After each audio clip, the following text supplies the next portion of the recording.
It's another episode of the Christian Reeve Podcast. But before we get into it, are you subscribed? If not, please make sure to subscribe, like and share the video and spread the word.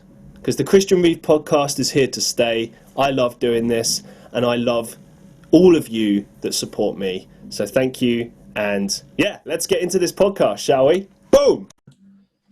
Hello and welcome to another episode of the Christian Reeve Podcast. Today's guest has quite the resume.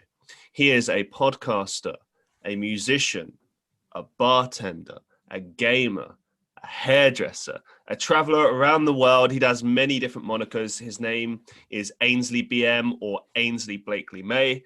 Welcome to the show. How's it going, my friend? Pretty good. You make me sound like I'm good at all those things. Instead of someone who just tried loads of stuff and failed all the time and keeps moving on.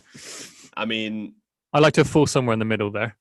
First of all, that's just life. You know, you got to keep trying. And secondly, I'm sure you're being very modest, my friend.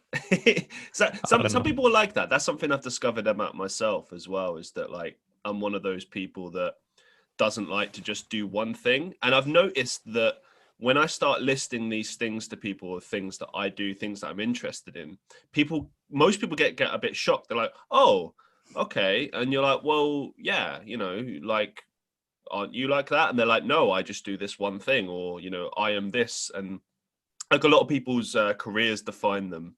And I don't personally get that. I understand, but I don't personally get that. I think there's some of us are just one tracked with one particular thing. Some of us like many things, you know.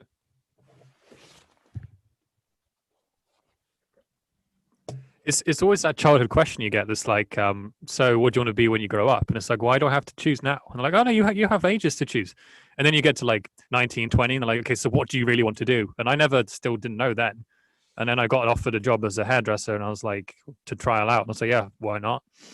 So like, I just let whatever around me decide for me. And maybe that's just like pushing it further back until I have to decide what I actually want to do when I grow up, if that even exists.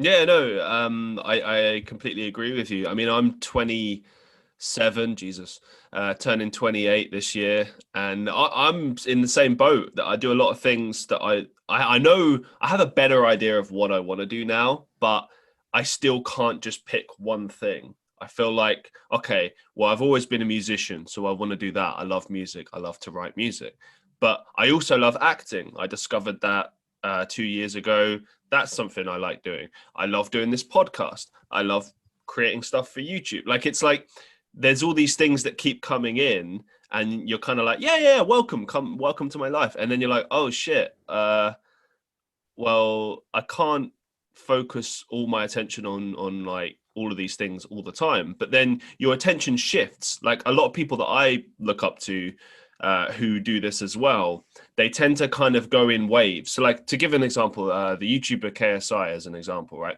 I've noticed that he kind of goes in shifts.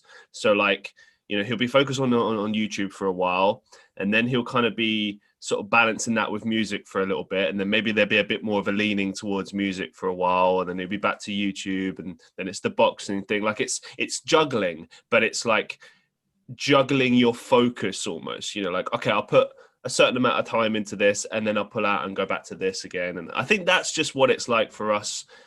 I don't know what the word would be, but people that juggle a lot of things. A juggler? Well, yeah. But like, no, like an official technical word for like someone who has many professions. I don't know. I don't know what I'm saying, man. Come on, it's early. Yeah. I mean, it's hard for me to say, like, because most people just tend to find one thing. I still don't know what I want to study, for example. Yeah. And once, like, my girlfriend's getting really fucking sick of me because it's like for like 3 months, I'll talk extensively about one thing. It could be like in depth. Like I've already taken a fucking course. And she's like, just go to university and take the study. And then by the time I get to that point, I'm like, I've moved on. I'm in something else now. And it's getting to a point where I'm trying so hard not to sound so pretentious about things. Like I do all these things. It's like, it doesn't mean that I'm good at it. It's just, I pick it up. I get obsessed with it for such a long time that I know what I'm talking about. And then I just move on to the next thing without actually following through with like the official paperwork that you need to know the stuff. I think that's fair as well. Like, again, I completely agree with you. I think that like whenever you do something in life, like you should give it your all. Like, what? Otherwise, why bother doing it? And yeah, like you say, like a lot of the time you spend a certain degree of time on something. Maybe you get to the top of it. Maybe you just do it for a long time and then you move on. But yeah, like I think if anything, it's about getting the most out of life, isn't it? You know what I mean? Like, for instance, when I was abroad in Estonia and I made the decision to come back to the UK, there were different different reasons why I made that decision. But the main thing that I thought in my head was, well, I've kind of got everything that I can get from this experience. You know, I've seen pretty much all of the country. I've, got the work experience that I need. I've really immersed myself in the culture. I've got lots of amazing experiences, blah, blah, blah. I just felt like, okay, now it's time to move on. Like I could have stayed there maybe for another year or something, but like, do you know what I mean? I feel like you got to kind of listen to yourself, listen to what your heart is saying. Like if it's saying move on, then you move on. And there's some people that don't get that. They look at that and they go, oh, but you had a good thing going, or like, why would you spend so much time and effort on this thing and then, not see it through or whatever? You got to listen to yourself. You can't listen to what everyone else is saying. Literally, what you just described sound like my mother. It's like, oh shit! Like 5 to 6 years of like learning music, going to school, which you paid for, and then just not doing it. 3 years of hairdressing apprenticeship, washing fucking teacups and sweeping hair for 3 years, finally getting a chance to doing it, and then just not doing it. My mum just like, I could see the disappointment every time I tell her I'm not doing a thing. Like she's always asking me like, you still doing music? And I'm like, no, not really. Now I'm into like podcasting and hosting and stuff. And she's like, oh, okay. And just changes the conversation real quick. So like, I do put the time and effort into studying and learning something, but it doesn't mean I have to follow through. Okay. Apologies for this sounding a bit patronizing. I'm not trying to be. I'm just trying to talk from the perspective, because I remember what it was like being your age versus now. It's amazing, like the amount of stuff that happens in your 20s. Like I'm obviously approaching 30 now.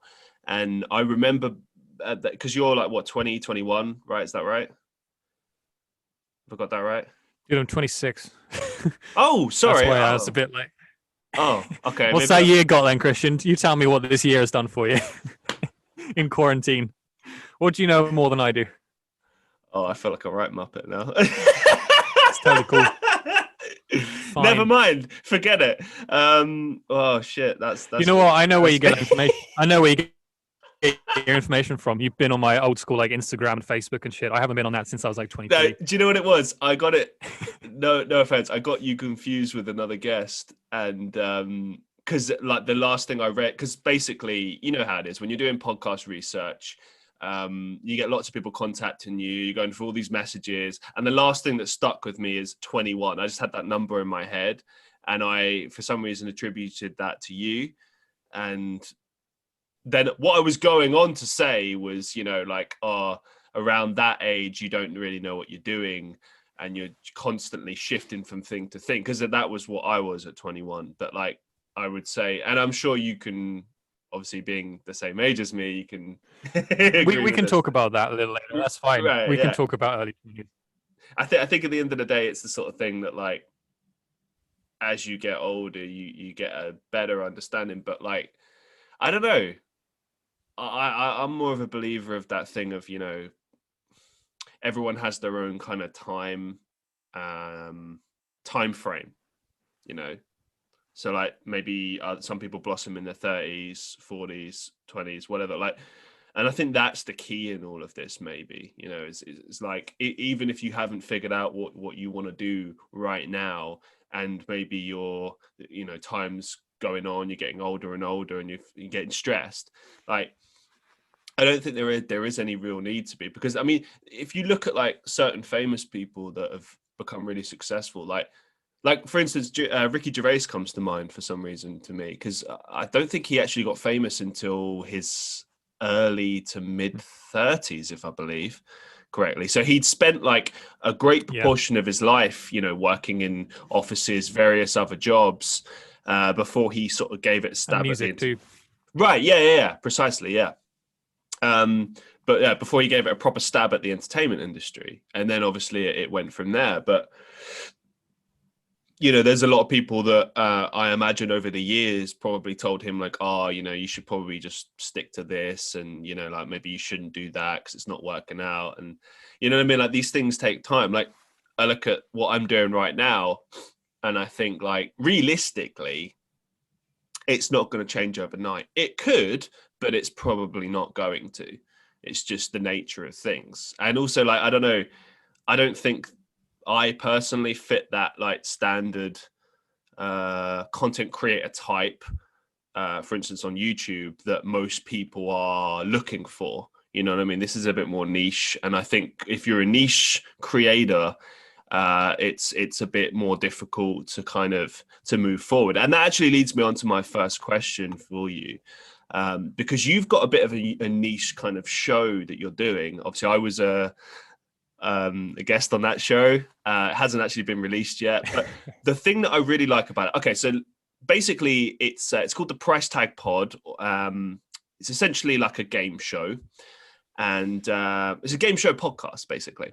And I thought this was brilliant. I thought this was a real throwback to those kind of like 80s, 90s, like game shows you'd see on TVs all the time. And the one thing that stuck out for me straight away was obviously because we did the podcast just audio based, so I didn't even see you, but your voice really kind of fit the bill. It really sounded like those voices that you'd hear on those shows, like there's a way to do it. And I think you kind of figured that one out.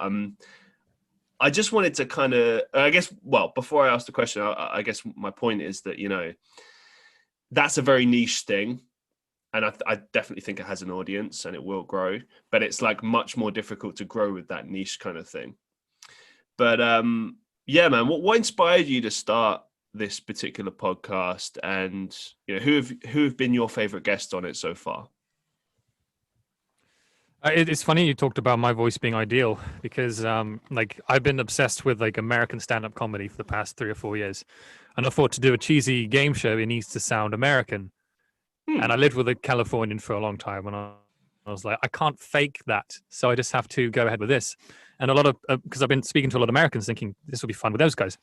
And they're all saying that I have the voice for a game show podcast. And I was like, that's crazy. I didn't think that I did. Like, I thought I'd just see what I can do and make it work, and it does. But it was actually a guy called Sammy Jimenez who has a podcast called Sammy Saga that I was introduced to over, it must be about a year ago now. He has like an improv style game show where you and someone else go on, and you're basically, he does a game. My favorite game he does is called Slide Ride. And it basically, he puts together a Google presentation, and you as the guest don't know what it is, but you have to present it as if you made it. Mm-hmm. So it will be like my hygiene routine will be the title of the thing, and you have to sell it to an audience. And then the next slide would be, I don't know, a chicken wing stuffed in some guy's butthole, and you have to try to explain why that's a hygiene thing. The next slide would be like Ronald McDonald, I don't know, slapping his mother or something weird like this. And you have to try really hard to come up with an improv like setting, and you have to sound more convincing than the other guest. So it's like, this is basically my first game show podcast I ever came across, and it was like wild, like seriously wild. And I was like, this is a really cool market. Maybe not market, but this is a really cool idea, like game show. And then I thought, I really want to do a podcast with another friend of mine, Sylvester. And me and him were just putting back ideas, like some sort of game show. And he said, I really like that. Would you do this for this amount of money? And I was like, yeah, that would be good. But how are we going to format it? And then I spent like 2 weeks trying to come up with a situation where it can work. And it doesn't really work because you completely blew the system. And I ended up paying you a lot more money than I ever anticipated paying anyone in this podcast. So it doesn't really like fit that well, but I just have fun, and the guests have fun, and it's good exposure for them, and for, I think it's a good marketing strategy for up and coming podcasters to be on it. I hope, like hot ones. And who have been your favorite guests so far? It's really tough. I mean, I can see on your face you want me to say you, right? No, you're like, no, I'm genuinely curious because I know that you haven't released a lot of episodes. Like you're sort of, you're recording a lot. If I remember correctly, you did it like season by season. So, for instance, like our episode is going to appear a lot later in the year because of the structure of how you've done it and the fact that it's like based on scores and stuff like that. But I was just curious, like, who have been your favorite people to work with? Because I will say, like, for my podcast, it's a lot of the time it's kind of, I enjoy every single episode, but there are ones that like particularly stand out. Maybe there's particular chemistry there. I don't know. Maybe the conversation was really good, whatever. Like, who stands out for you in the ones that you've done so far? I'm just going to quickly explain how the podcast works in the way that we do 40 episodes a year. That's what we're doing now. So every week there's going to be new episodes. So which means from the beginning of August all the way up, the beginning of April until the end of the year. And then we're going to do that every year, depending on how well this goes. So there's going to be every Friday, there will be a new episode, alternating between me and another host, which is why it's taking so long to structure. My favorite guests actually has been on this podcast, Mr. Jaron Dooling. Yeah. Shout out to Jaron Dooling. He is really funny and really smart. Yeah.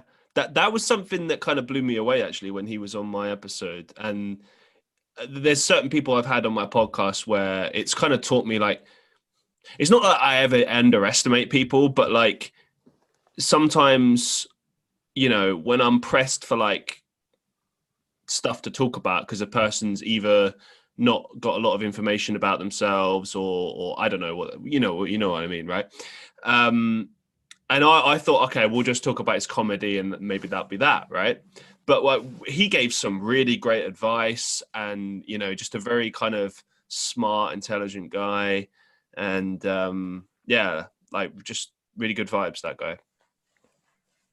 I mean, I have to send out a form. You didn't fill this out. But in the appointment app, basically there's a form that people fill out. So I see their age straight up. And I saw he was like maybe 23.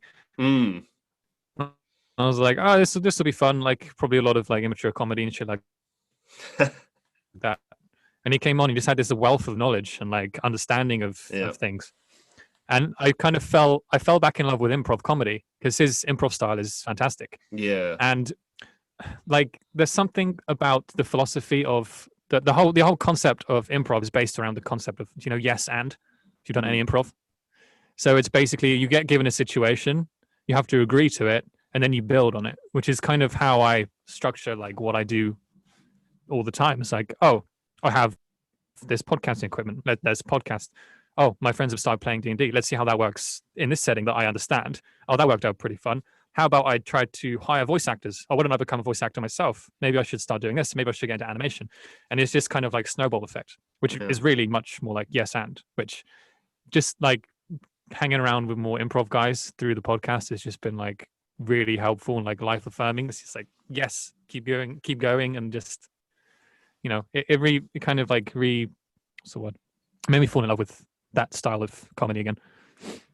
I get that, man. I get that. So what are your kind of overall goals and aspirations for this show? Like what are you trying to achieve with this podcast or show? I don't know what to label it as, because I feel like if you call it a podcast, it's not really doing it justice, because it's not a podcast, it's a show. It just happens to appear in a podcast format. But yeah, like what are you trying to achieve with it? The way that I'm pushing it towards people is a bit like Sean Evans' Hot Ones. That's kind of my goal, because you click on, say you're searching, I don't know, The Undertaker, who's now doing all sorts of podcasts and shows, and you're like, okay, I want to see something with this guy. Oh, he eats super hot wings. That sounds hilarious. Let's watch that. And you watch that, you realize Sean Evans is a really good host and a really good interviewer. And then you're like, oh shit, Kevin Hart did something. I like Kevin Hart. Let's do that. Oh, I don't know that guy. And then you just kind of steamroll through the whole of the season, and you get to know a lot of people. You get to know a little bit more about them, because he also digs and does a really thorough interview. And that's kind of the aspect that I want to go through, is just say someone's like, I really love Christian Reeve and his podcast. Oh, he's featured on this one. This should be fun. And then they hear, what information do they know about you? Oh, that you like coffee super hot, for example. I'm like, oh, that's an interesting fact. And then they are like, oh, let's see what other people are doing stuff. The description sounds fun. And realistically, it's more, I want it to be more about everyone that's guesting more than the actual show itself. But of course, if the show gains success, and that's fantastic too. I don't know. And what goals I should have. It's funny you say that, because when I appeared on your show, I mean, I don't want to give too much away, because we had a good time. But what I will say is that your style came off like you were trying to be sarcastic or like, pardon my language, like fuck with me. So I was like, okay, if he's trying to do that with me, I'm just gonna fuck with him. I'm gonna be Mr. Bad Guy. I'm gonna play bad guy. And I think it made for like a much to better me episode because of that. To me, it felt like two timid dogs meeting, and they're just a little bit like, okay, I should pounce first because this guy's going to pounce and get me. You know, they didn't quite read the body language before he fucks me.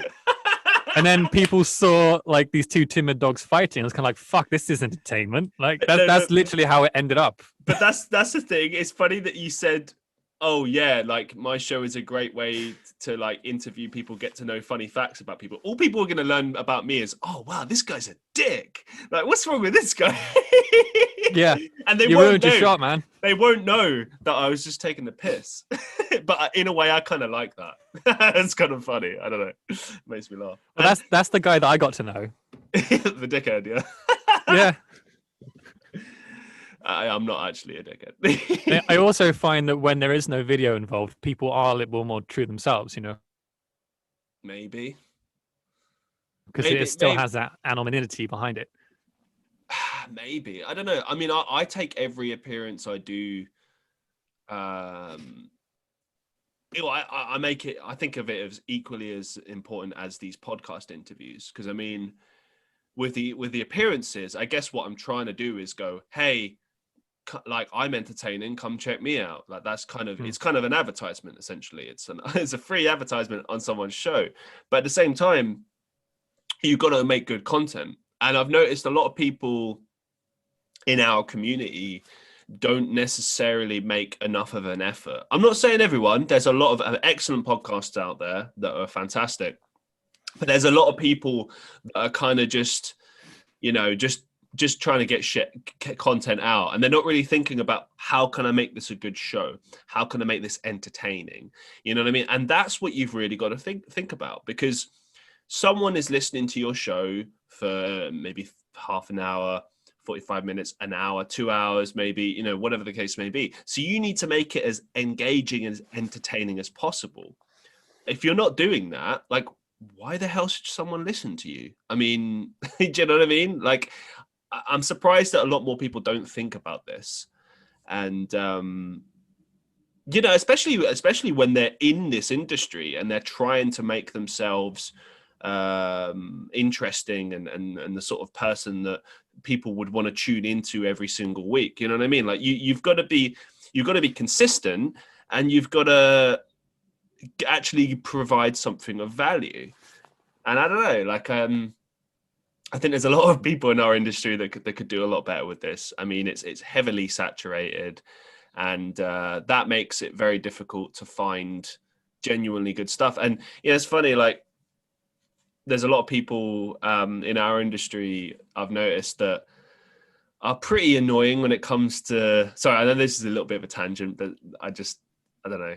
It bothers me sometimes, these things. Like, people be like, hey, come check out my podcast. Come check out this thing I'm doing. It's great, blah, blah, blah. And then I listen to it, and it's just like one or two people just talking irreverent bullshit with no structure, no format, nothing. And it's like, ugh.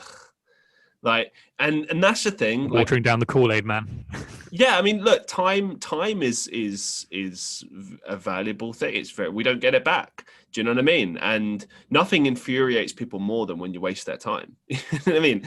And like, bringing it back to you, like, that's one of the things I like about your podcast, is that you've got a very clear format, and it's something that people can kind of get on board with. You know, like, every episode might be different as far as like the guest is concerned and maybe the vibe and stuff, but the structure will always be the same. So it'd be like, oh cool, here comes like this bit, oh cool, here comes, do you know what I mean? There's something that people can like follow, and that's the same thing that I try to achieve with my podcast. You know what I mean? Like, yeah, there's going to be discussion, there's going to be tangents, but you know, I'm going to interview my guest as much as I can and find out stuff. And speaking of which, What have you learned so far about podcasting, and what have been the main challenges in terms of the overall process? So as you're just saying, there's a lot of people out there that are watering down the Kool-Aid. Well, I kind of said that, but I'm just going to shit on myself because right at the beginning, so I started a podcast nearly 3 years ago with my best friend. Okay. And it was literally once a month, 15 minutes. Oh my God. Wow. Because it was my first, I was learning how to like edit audio, and I really thought the way to edit audio is to make sure that all the waves are just exactly the same up and down. So I went through every millisecond to get it exactly the same. So the first like 3 or 4 episodes, which took me, by the way, a month, maybe 3 weeks to edit these things. Wow. Like 2 or 3 weeks to edit down 15 minutes because I wanted to get that perfect, So that was when I started my editing style. And when you listen to it now, it's just like, what is this? This is so robotic and gross and just horribly non-compressed and nonsensical. So I started off like that, and it was just shit, and I had no idea. And I'm not a social media guy, so we weren't selling it at all. And then we started having some guests on. My editing got much better, and now that I'm doing then I went on to do my Dungeons and Dragons podcast, and now I'm doing this one. So now this is like, okay, this was all my practice stuff, and now I have what is essentially 2 old dogs. I don't know if I should put them down or like rebrand them, like should I stop these like old shitty podcasts that I have? Do I make them better? COVID has hit, so bartending is out the window, so we can't talk about that anymore. And it's like I also have a lot of copyright infringement in one of them, which I can't go through and change. So It's like now I have a lot of shit going on. It's like, what do I do? Okay, and that's kind of what led me up to this one. You mentioned a lot there, so because I've got 3 different podcasts here listed that you do. So is the one that you used to do called the Reject and Serve podcast? Is that correct? I'm still doing it. Are you still doing it? Okay. So what? So actually, you've done 4 podcasts then. There's just one that you used to do that you don't do anymore.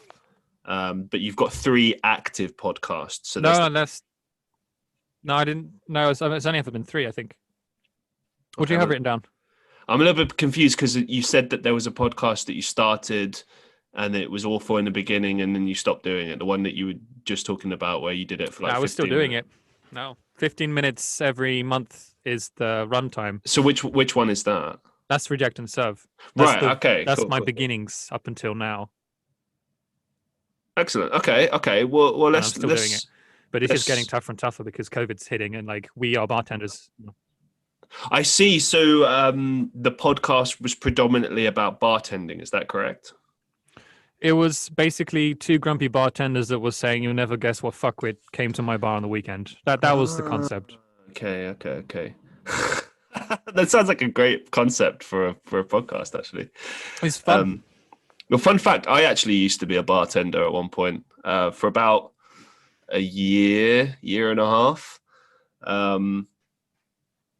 Yeah, you do have to deal with a lot of shit. And that's an interesting job, I think, because it's, one thing that I found very, very interesting as well, because I worked at a hotel for about close to 2 years. And I started being a bartender about 6 months in, where they just cross-train you everywhere, right? And then they realized I was okay at it, and they were like, okay. And they just basically mostly gave me bar shifts, which I was really happy with. But I noticed there's a distinct difference in the level of respect that the customer gives you if you're a waiter versus if you're a bartender. Like somehow, if you're a bartender, it's like, oh, okay, well, now I should respect this person because, they have knowledge. Whereas if you're a waiter, it's like, oh, give me the fucking drinks, motherfucker. Like, it's like a very different dynamic. The second someone sits down at a table with a knife, fork, and a napkin, they think they're fucking God. Pretty much. It's the level thing. They sit down and somehow they go up in status. Yeah. They demand waiting. See, I don't get this as well. Maybe this is an upbringing thing because, I mean, I came from a working class background, but people assume that I'm middle class for some reason. I went to a good school, but I don't know. It was still a public school, you know what I mean? Like, nothing special. But anyway, the reason that that's relevant is obviously with these kind of jobs, I feel like that maybe there's a bit of a class divide thing going on. Maybe, I don't know. But like, I remember when I started in my supermarket job, that's when the crap started, you know, with customers. And then when I transitioned into, basically I quit that job, started to go to university at like 21, and started working in hotels and bartending and stuff. And I noticed that it's much more brutal. Anyone that works in hospitality and catering, I feel for you. I've been there. It's 10 times worse than the supermarket, like supermarket retail. Like, by comparison, retail workers have it easy. I'm sorry, but it's true. Because like you say, the level of respect drops so much when people realize like you're serving them. And the thing that I didn't get, I mean, I understood like thinking that you're better than everyone. I understand that complex, but I couldn't understand that so many people were like I'd say 80 and 90% of the people I dealt with were like that. Like, and like the ones that would actually talk and kind of give you that impression were like the obvious ones, but a lot of them wouldn't say anything, but you just knew it was there by their body language and everything, like very dismissive. And I never got that because, you know, prior to me working in those industries, you know, I always treated customer service staff with respect, you know, like I because it's another human being. Like, do you know what I mean? Like, I don't understand where this kind of mentality of, oh, they're a customer service worker, therefore I can treat them like shit. What? I don't get that. Where does that come from? Like, it must, maybe it's just a bad upbringing thing. Maybe it has nothing to do with class. I don't know. I don't get that. I think Sweden have a little bit of a flip on that because I can't remember how far back this goes. Basically, the only way you can get alcohol in Sweden is to a specific government-run shop called Systembolaget, which is like, that's the only place you can get any alcohol above 3.5. Oh, okay. Or you go to a restaurant. There's no like food vans, like street food vans that will give you beer or anything like that. You have to go to one of these two places. Okay. And you're also not allowed to be drunk in public, which is actually a law in the UK, but no one fucking does anything about it.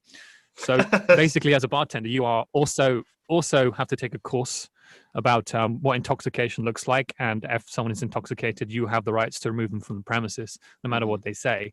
So people come in trying really hard not to look so drunk, and you can just look conspicuous.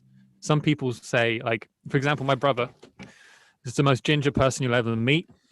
So we went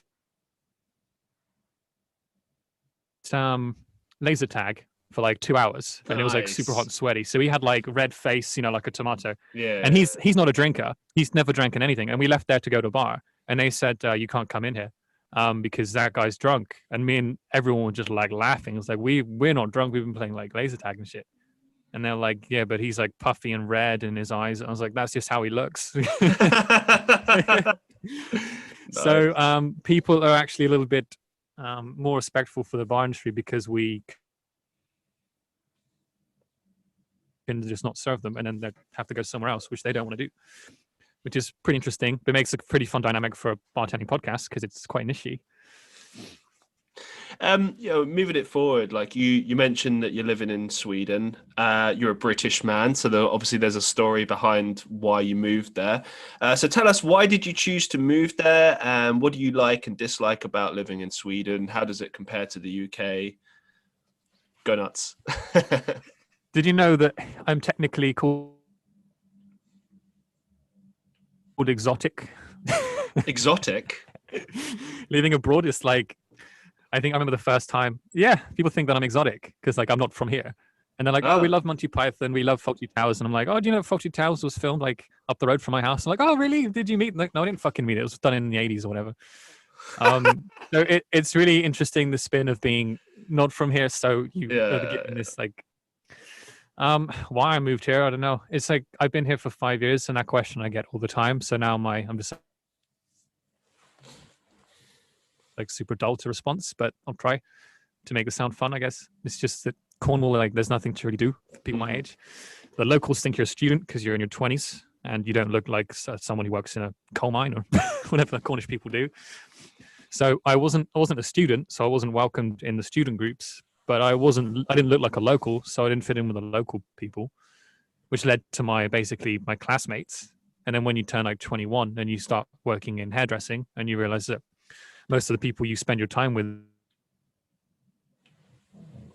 there's old ladies and perm rods and shit like that. So I became very secluded.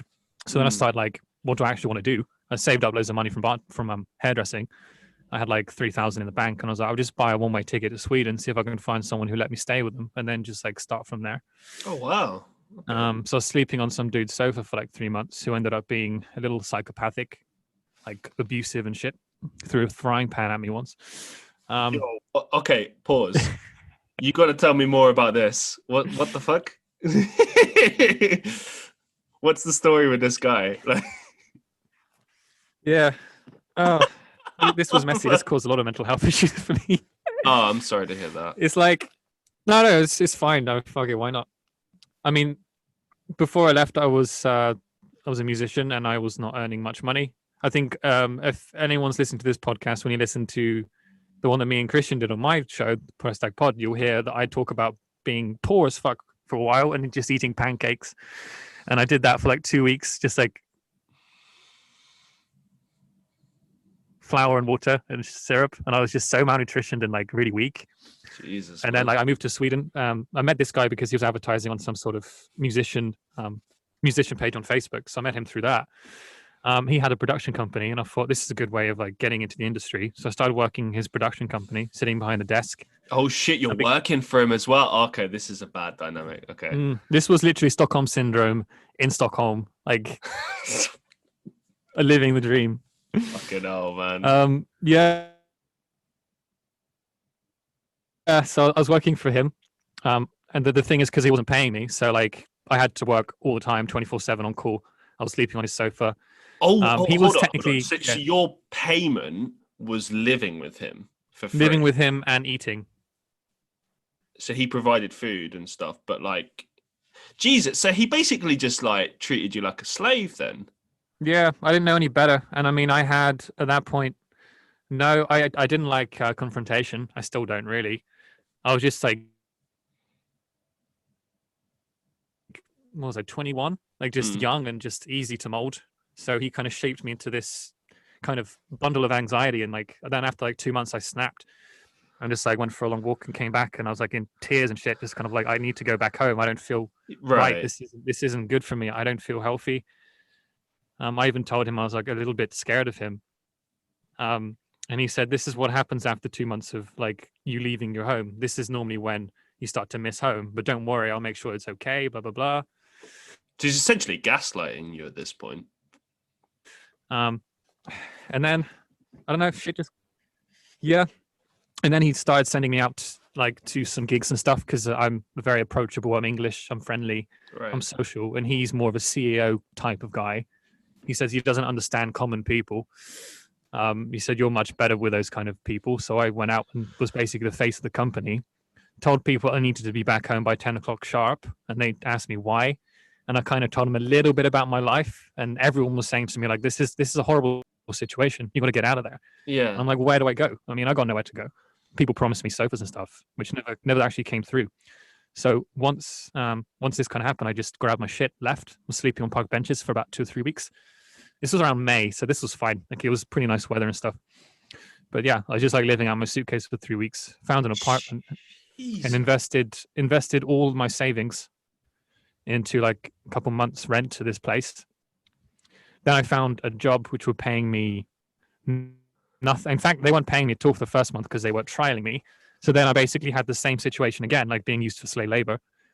And then I had to basically grow spine and say to my boss, like, if you don't pay me now, I have to leave the country because I don't have any more backup. I've gone through £3,000 worth of income on renting this place. So then he started paying me just enough to survive. When was this now? I don't know. But this was over the course of like 1 year. And it shaped me to become like, I have to start stepping up for myself. And then I met my girlfriend and I told her kind of the story. And she was like, I wish I just met you right at the beginning to get through all this stuff. And I was like, yeah. Like when she met me, I had like holes in my clothes. My shoes were like running out and stuff. I had a piece of string for a belt. I was skinny. So I was like Holy in this shit. hell of a place, and obviously all the mental issues, which I had no idea I had until they started like resurfacing later on. Went to some therapy sessions and shit, and they basically told me that I had to grow a backbone and shit. But yeah, I don't know. I kind of lost track. That's kind of where I was, and then it's been like 2 years since then. And I mean, I'm better now. But the dynamic of our relationship is very good. But at the same time, because I'm so used to being a submissive person, and my girlfriend can be, I don't want to use the word controlling. She's not. But like I'm so used to having someone in my life that basically tells me what to do. So I'm always overly submissive and I allow people to kind of take control. Mm-hmm. So I'm still working on that, like in my relationship. But she's so supportive of me and just like saying like, you can tell me if I'm pushing you too hard or if you're having panic attacks and stuff, like just let me know. So I don't know, where are we going with this now? Well, thanks for sharing, man. I'm very glad that you got out of that scenario. Fortunately, I do know how you feel. I've had situations in the past where I've dealt with people like this. And yeah, there is a point where you do need to kind of, like, life will force you. And I think that's what happened in your life. It happened in my life as well. Life will push you to a point where you have to do something about it because you can't let people walk all over you. And here's the trouble. Like, there's a difference between being nice and respectful in life and then letting people walk all over you, because a lot of people out there, when they see a nice person, they'll try and manipulate, they'll try and take advantage of that person. And and this is really important for anyone listening who might be going through something like this, I want you to listen up. If you're in a scenario where people are taking advantage of you, or at least you feel that way, or they're trying to manipulate you or gaslight you or whatever the case may be, you need to stand up for yourself. No one is going to come and save you. Okay. It's not like the movies, right? You need to help yourself. You need to get yourself out of that situation. You're not a bad person for saying no. You can say no and turn people down, and that's perfectly okay. And that doesn't make you selfish. No matter what that manipulative person might try and tell you, that's bullshit. If it feels wrong, trust your own intuition, trust your judgment. That's what's the most important thing ever. Like, I always look at myself, how I feel right now, and then how I felt years ago. And I recognize that there's a very clear difference between the two, like shockingly so. And I'm grateful, very grateful that I've got to this point where I've realized that, but I've realized a lot of people have not. So it's very important to constantly like spread this message, I think, and try and wake people up, because it's so easy to be manipulated. And like you said, some of those things that guy was saying to you, that form of manipulation comes in so many different ways. And yeah, it can happen in relationships too. And it's really fucked up. So it's really important that you take care of yourself and you kind of are aware to it and awake and trust in your judgment. I think that's the biggest part about all of this. I don't want to go off on some big, long tangent, but I just really want to reiterate that it's important that you trust yourself and trust your own feelings. So the interesting thing now, where the place I'm at is, this was quite a while ago now, and I'm still having like dreams/nightmares about it. Okay. Most of my dreams, like, because again, I'm not aggressive in any way, so I'm not like dreaming that I'm beating him up or anything. In a lot of the cases, I'm actually forgiving him, and I'm saying like I'm sorry for the way that things ended, and like I don't know what I would do if I met him on the street. Would I just have to walk past him? Would I break down? Like, I don't know the aftermath as to what would happen. I don't even know if he's living in Sweden anymore, actually. But like, whenever I speak to my girlfriend about it, and I'm just like, I want to speak to him and say that I forgive him. She's like, no, just move on. Don't even try. I'm like, all right, well, what happens if I see him? She went, I think you'll know when that ever happens, what to do. But the thing is, like, I don't know, like, where to go from there. Like, I guess I just have to stop thinking about what happens if I see him, because like, there's many people on the planet. I don't need him. Do you know, like, I think you're onto something. I think it's an important thing. I think for you, what that maybe represents is like a acceptance in your mind. It's more like, it's not anything to do with him. It's more a kind of, have I really truly moved on from this and moved on to the next chapter, or is this still lingering? It's like a what if that can kind of drive you crazy, because you need to know sometimes. I've had people in the past where I've gone back and forth on them, like, do I really want this person in my life? Do I not? Like, for example, I'll give you a very recent example of where I feel like I made the right judgment call, but it took me a long time to do it. I'm just going to plug my charger in real quick. Go for it. Keep my. It's a quick story anyway. So I can keep. Yeah. So I had this person who's older than me. I think she's like in her 50s or 60s or something. Seemed like a very intelligent lady, all the way from Australia. And she randomly started following me on Twitter and then started following me elsewhere. And I was like, okay, great. And here's the thing. She was very blunt and would make jokes at my expense and stuff like that. And I'm fine. I can take a joke. I can take, people, I don't know what the word is, banter. Yeah. But here's the thing, like, I would label it under, she was, eccentric. Oh, she's just a bit eccentric. Like, that's how I would rationalize it in my mind. And for a little bit, I would just laugh it off, be like, silly, silly. But every now and again, I would feel like she'd gone a bit too far with it. And there was a point where I'd reply back and be like, nah, I disagree with that, blah, blah, blah. Then there was a point more recently where I would just ignore her. And then I was like, this is bad. This isn't normal that I'm ignoring this person and that it's like this. I need to maybe do something about this. But I was like, this is just some random person on the internet.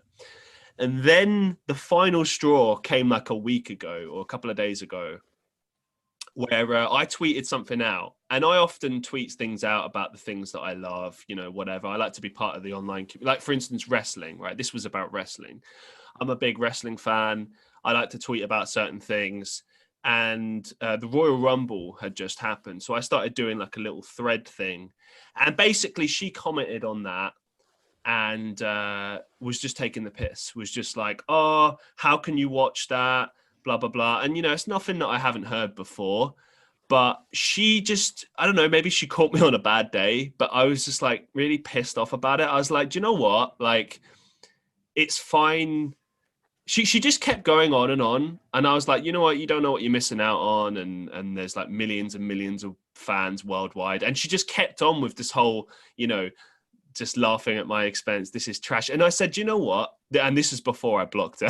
I said, there is nothing like more low than trying to make someone else feel bad about their interests in life. Like, you're just like the worst type of person. And I just blocked her. And I blocked her everywhere else. And then I found another message on one of the Instagram, because I have like several Instagram profiles, right? And she'd messaged me on there because I'd blocked her on the other one, right? I'd forgotten that she had me on this other one. So I saw her final message before I blocked her on that platform. And this is the thing. This is how I know I made the right decision. Because she was like, oh my God, yeah, look, what? Because I said, what I said about wrestling, or, you can't handle it. Oh, bloody children, whatever, lol. And I was like, this is exactly why you should remove these types of people from your life and block them out and get away from them. Because if they're that stupid and emotionally immature that they can't understand why they've upset you and why what they've said is wrong and not acceptable, then they should just go fuck themselves. And that's the thing. Like, I'm not soft in my response. I put up with her for a long time. I was very respectful. I just made this point of like, do you know what? That's not acceptable. And when I saw that her response was not an apology, I was like, go fuck yourself then. I don't want you in my life being negative. And that's the key here, is that I don't want that kind of negativity in my life. And I don't think anyone should have to put up with that negativity in their life. Eventually you do need to say no. And that's exactly what you did in your life. And I respect that. It's a lot harder to do face to face than it is, online. That's easy. It's just a couple of clicks. But in real life, it's a much bigger thing. And so yeah, big respect for that.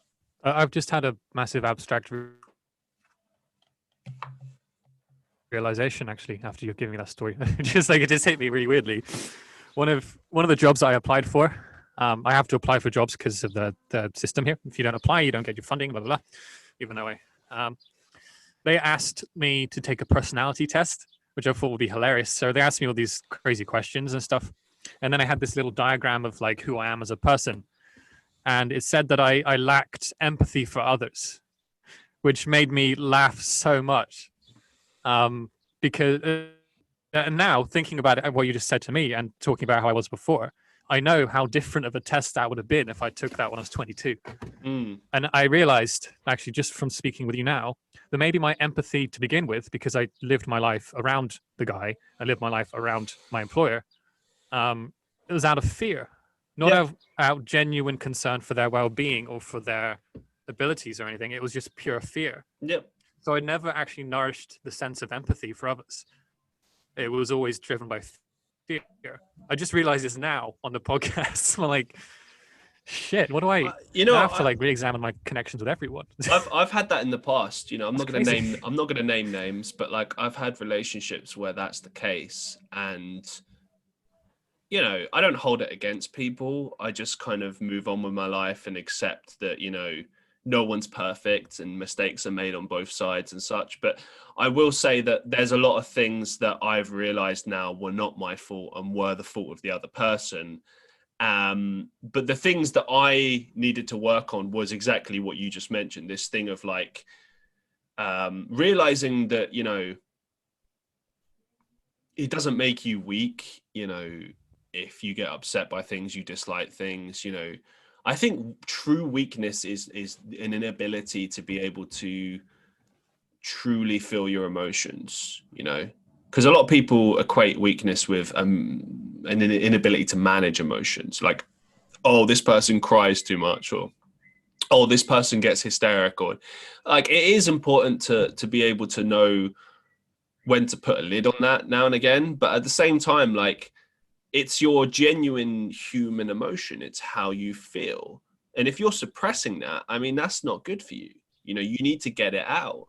And that's the key to empathy, is the other person needs to allow you to be like that and just be there for you, almost like soak it up a little bit, you know, and you need to kind of be there for each other in that capacity. You know, you don't, and a lot of people mistake empathy for sympathy. They think that, you know, you need someone to turn around and tell you what to do and give you advice, and you don't want that. You want someone to sit there and maybe you cry on their shoulder, you hug them, you complain for an hour, whatever. Like, you just need to get it out so that you feel better again. It's the same reason that when we cry, we feel better afterwards, don't we? You know, or at the very least, we feel like there's a bit of relief because we feel like we've got something out of our system. You know, it's a basic, and I've said this on the podcast several times before, but yeah, it's important to get these things out and fully address our emotions, and to not let other people kind of control us or make us feel like we can't be ourselves. You know, I think that there's this issue of letting other people almost like punish you for the way you are. And, you know, I remember years ago, I tried to like change myself for other people. Like, I felt bad. I felt like I was a problem and that, you know, I was weak and this and that and the other. And no, there's nothing wrong with me at all. You know, I'm not perfect, but I am perfect as much as if I'm being myself, then that's what's right. You know, if I'm being myself and not letting other people try and change me, then that is perfect. Yeah, I don't know. In my opinion, I think so. But, yeah. In reference to your Twitter interaction, I think this is where my supposed lack of empathy would come into play. I think a lot of it's due to the fact I'm not on social media. My theory is, if you're interacting with someone who you've never interacted with before, ask yourself if it's the interaction's giving you any sorts of joy or you're gaining anything from it. Because like, why should you invest your emotional capacity on somebody who you have never met before? It's like, don't allow that first. Like, they haven't earned your sympathy yet. And I think that's probably where my lack of empathy is kind of embedded. But like, I'm too sick of being so emotionally involved in strangers. Why would you bother? I don't know. No, This is why I don't do charity. I think it's a good thing. I will challenge the charity thing though, because I do volunteering, and I must say that there is a lot to be gained from it for both the people you're helping and for yourself. Like, it's a good thing to do for your own soul, I think. But I completely agree with you on the online thing, and just in general. Yeah, like any relationship, any kind of friendship, if they're not giving you something, then don't bother. Like, look, we don't do anything in life for free. That's, if you have a friendship, it's based on the concept that they give you something and you give them something. And I know a lot of people don't like that. They're like, oh, that sounds so horrible and selfish. No, it's just reality. The friendship is capitalist. No, it's just like, you're there for them, they're there for you. You feel that you can talk to each other about things, give love, whatever. Like, that's a form of currency in a way, And if you're not getting that, if you're not getting anything, and it's just take and not give, then why the fuck are you doing it? It's like, there's just no point. And I think that's the thing. A lot of people put up with too much crap in life. They just swallow this shit and just continue. And there's a point where you need to draw the line with that and just say, do you know what? I'm not going to put up with this crap anymore.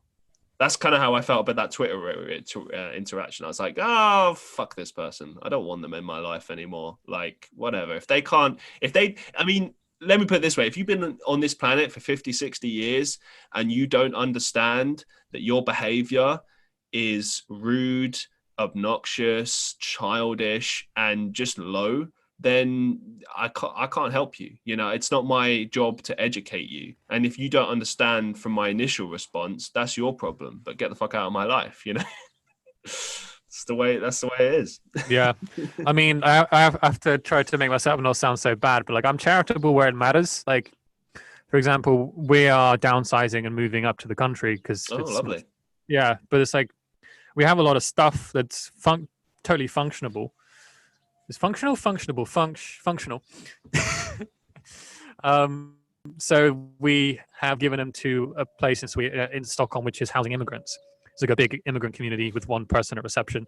You just give them the things, like we give frying pans, knives, spoons, forks. Oh, lovely. Some headphones, some shoes. Like, of course they can have that stuff. Like, I don't need the stuff. I even have an old suit, and I'm thinking, like, what? I don't know what an immigrant would do with a suit, but like, why not? They probably have a job interview or something coming up. Why not? So like, I'm charitable where it matters. But if someone comes out of the blue, like literally starts walking towards me now in floods of tears, I'm like, okay, I'll listen to you for a while. But like, I don't know, I'm a little bit more, I think it's been so long time coming for me to actually care about my own happiness after been focusing on other people. So now I think I'm just, do you know Hegelian logic, where it's like not circumstance, what's called the dialectic method, where it's like a situation happens, then a counter situation, and then the part in the middle. I'm completely fucking this up. It's like, first of all, like, the situation was that I didn't care at all about myself, and now I'm in the process of caring maybe a little bit too much about myself, that I'm lacking empathy. So I'm hoping in a couple of years it will start to just kind of mellow out a little bit, and I'll be a bit more concerned and appreciative of others. But as it stands right now, I'm pretty self-involved in inward thinking. I know it's not healthy, but at least I can approach it. I disagree. I think it is healthy. Because I used to be, well, it's funnily enough, I used to have your mindset that you have now, as far as like thinking, oh, you can't be like that. That's selfish. That's this, that, and the other. No, that's stupid. Like, we have to look after ourselves first and foremost. Like, our own happiness is key. Like, and it's selfish not to prioritize that, because if you're unhappy, you're going to make everyone else around you unhappy. If you're happy, you're going to make everyone else around you happy. It's as simple as that. If you're not working on your own happiness, others around you will suffer. So there's nothing wrong with prioritizing your own happiness. It's very, very important. And, a lot of us in life are lonely and don't have others around us to kind of be there for us when times get hard. And, it's up to us to just sort ourselves out, sort our own responsibilities out, no one's going to do it for us. Like my dad once said to me, it's a bit of advice, but he said, like, you are your own best friend. And I think that's key. You know yourself better than anyone else. You know how to make yourself happy. You know how to make yourself sad. And as it pertains to helping others, like just randomly, I mean, look, I think it comes down to time. And like, for instance, let's take your scenario of someone on the street crying. We see shit happen on the streets all the time. Sometimes we get involved, sometimes we don't. It doesn't make you a bad person if you choose not to get involved. Like, it depends on the scenario. If you see someone getting attacked, call the police. Or if you can stop it. But do you know what I mean? Like, if it's something like someone crying, ideally you'd like to help them. But like, there are millions of us on this planet. Do you know what I mean? There's many other people that can help. You don't have to be there all the time. And I think that's key. You don't have to be fixing other people's problems. It's up to people to fix their own problems. I think the crucial thing is to be there for the ones you love. I think that's the first, most important thing. And then everyone else, if you can, you can. If you got the time, make it happen. If not, you're not a bad person. You know what I mean?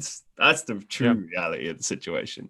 But not enough people say that. People are too busy saying, oh, you shouldn't be selfish, shouldn't be this, shouldn't be that. But it takes a lot of energy to be there for other people. And that means you're putting your own interests and feelings aside. And I don't always think that that's the right thing to do. Sometimes yes, other times no. I think it really depends on the situation. Yeah, like bringing this back into the podcasting universe. I remember speaking with you on Price Tag Pod about the cheerfulness of the podcast that I'm doing now, Price Tag Pod. And the thing is, the first podcast I ever did with Reject and Serve, it's very much two angry, aggressive, like angry bartenders that just want to bitch. And it's like that's fun, entertaining. Everyone loves, like, the thing that I find with comedy is it's basically like encaptured energy. It can be joyous energy. It can be like aggression. A lot of comedians, I love Bill Burr. And most of his things are just full on monologue rants. Right, it's just entertaining to see like a guy get frustrated with things. And there's nothing funnier than someone screaming on the phone to a business about their fucking up or whatever. It's always funny. But the thing is, I just felt for so long that we've done this kind of negative energy. We've been putting it into the universe. And I think now with Price Tag Pod, I finally have the ability to bring in some sort of joy, some more like cheesiness. And this is kind of what we need now, is something a bit more uplifting, lighthearted, nothing serious. Some funniness, some silliness, and like that's kind of what I want to be putting out now. I feel it's important. Let's talk about that third podcast, the Dungeons and Dragons one. So it's quite an interesting concept. It's like a role play style story thing. Mm-hmm. Yeah, tell us more about this, because it's quite an interesting concept. I don't know if I've seen this before. No, this is what I would define to be my chaotic neutral concept, because it's absurd. It's really absurd. I don't really know what I'm doing with it right now. I don't even know if I should be promoting it so much, because first of all, what we do is we get around the table, we play a Dungeons and Dragons game. Both me and in fact, it's actually me and the guy from the first podcast, me and Marco, with the guy from, hopefully will be part of Price Tag Pod. So it's basically my collective people. And it's set within like a bartending world realm of such. So we go do like a one-shot campaign, and then I take the raw recording, I edit it, I add like a backing track, I've added sound effects as if it was to be like an actual film. So I have like knife swipes and footsteps, people pouring hot coffee or whatever. Like I'll edit it to the fullest extent, so it takes all my time. I've been doing that for like well over a year now, and it's only until now I've looked into the legal consequences of taking people's music and putting it on your podcast. Yep. Yeah, and not just that, I've taken like sound effects I shouldn't have done. Oh. And like it's basically a massive copyright infringement. So like now I have this, like it's really, really enjoyable. I love it. It's hilarious. We have so much fun, and I know that it would do very well, but like I can't put it out. I don't know what to do with it right now. So it's on YouTube as it stands. And YouTube are pretty good. They'll flag copyright when they see it. And at the minute, every single one of my episodes has been flagged. But it's not saying that I need to do any extra steps. It's not saying you have to take it down. It's just that we have noticed this. Yeah, the issue is more when they block it completely in certain places. But if it's just a copyright claim, at least you can have it online. That's It's the main thing. It's a real gamble because I read that what the majority, most of these claims never go through because it's the internet and it's kind of fair game out there. And the thing is, I looked into fair use and the concept of that, and this doesn't fall into fair use. I spoke to some lawyers on Reddit because Reddit's amazing, and they said this is pure straight up copyright infringement. I looked at the repercussions of that, and so if someone who claims their music, but the most common thing is they will write to you, and they will say like, "You have my work, cease and desist," and then that's when you should stop. But they can also say cease and desist, but I also need damage costs, and they can charge you up to $150,000. Oh, so like, shit. there's a potential that I could be fined heavily. Maybe I don't know. So Wow. I don't really know where to go with it right now because I spent so much time working on it. We're gonna do one shot this summer. So then after that, I don't know what we're gonna do. All I can do is like keep it as my personal property, and if people are interested, I can share it to them. But then that's still not lawful. So I don't really know where to go from there. So that's a lot of wasted time. I'd say you should still go for it. It'll probably take a lot of work moving forward, but you know, I think all good things require a lot of good work, don't they? I mean, I have to do a lot of behind the scenes with this podcast. You know, I mean, it takes a long, long time, but it's worth it, I think, overall. You know, and this idea sounds pretty good. It sounds fairly unique. You know, I'm not sure I've really come across this before, so I think so long as you enjoy it, why not keep going for it? You know, you got something there. So, and for me, because as I said, we're leaving Stockholm for the countryside by the end of the year. Am I going to see all my friends again? Maybe, maybe not. Maybe they're going to come on train once every other month. Maybe you're going to be podcasting through Zoom from now on. But the thing is, your group and your friends aren't always. Again, dude, I moved from Cornwall to here, so I'm very used to just cutting ties with people and moving on, which is where my empathy comes into place here. So I'm going to do the exact same thing, probably. If people want to hang out with me, then I would love them to. But the thing is, these are my two best friends right now. And maybe in 20 years, we don't talk, but I still have this D&D session recorded. And I'd be like, I want to sit down with a good bourbon and just listen to the times gone past, you know? Yeah. It's a digital footprint, which is what I've been putting out for the past 2 years. That's why I love podcasting, because you can go back and be like, shit, yeah, I remember speaking with Christian Reeve 20 years ago. That was fun. I wonder what he's doing now. And you know, it's just fun. Yeah, that's really cool, man. I dig that. Yeah, I totally maybe you're a superstar and I have my podcast with you somewhere. I mean, who knows? Who knows?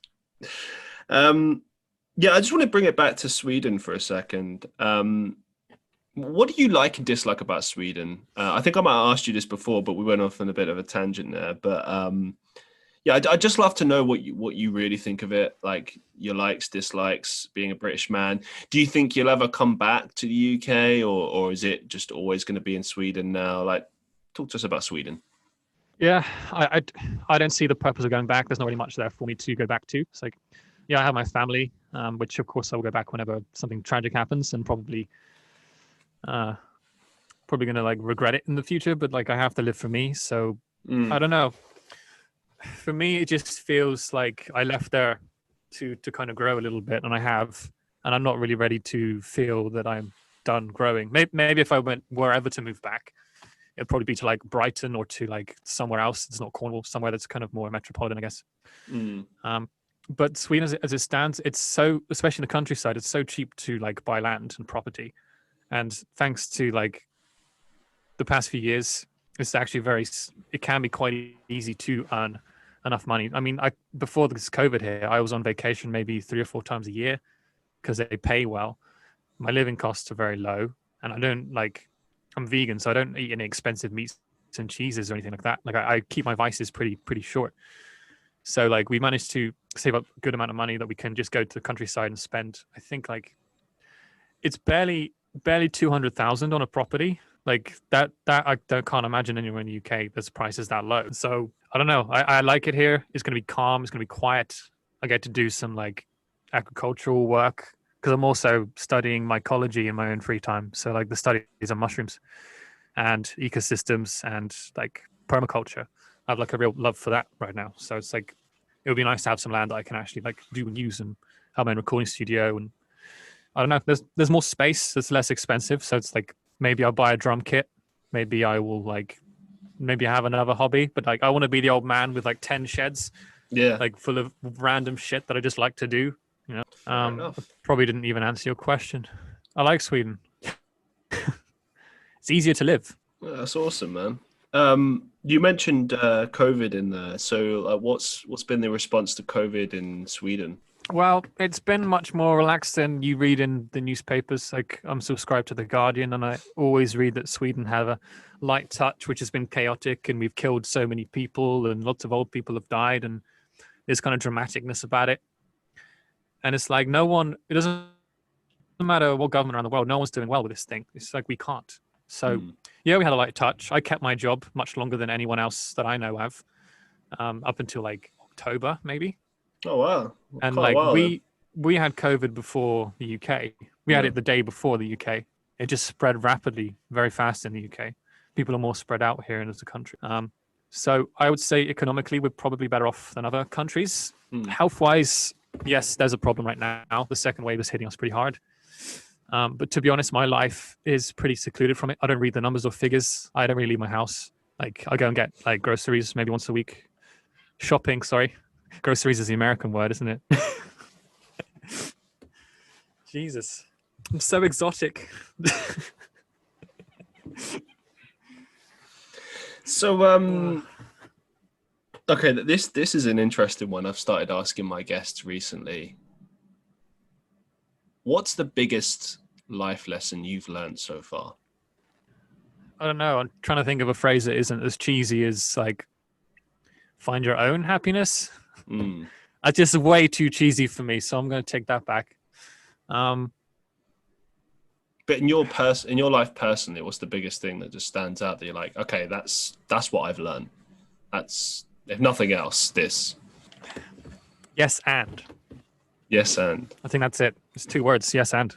Agree with the situation and build upon it. Okay. I think that's probably the best way.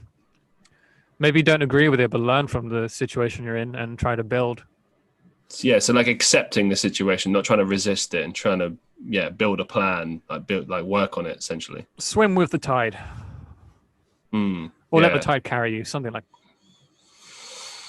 Yeah, no, I agree with that. I don't know. Yeah, awesome, man. Thank you. As we draw things to a close today, one of my biggest. Oh, go for it. One of my biggest pet hates whenever I'm watching like design programs is those cheesy like dream, live, laugh, love bullshit signs. I hate that shit. Or like even the horrible tacky tin like posters that say like, I love cooking with wine. Sometimes I even put it in the food.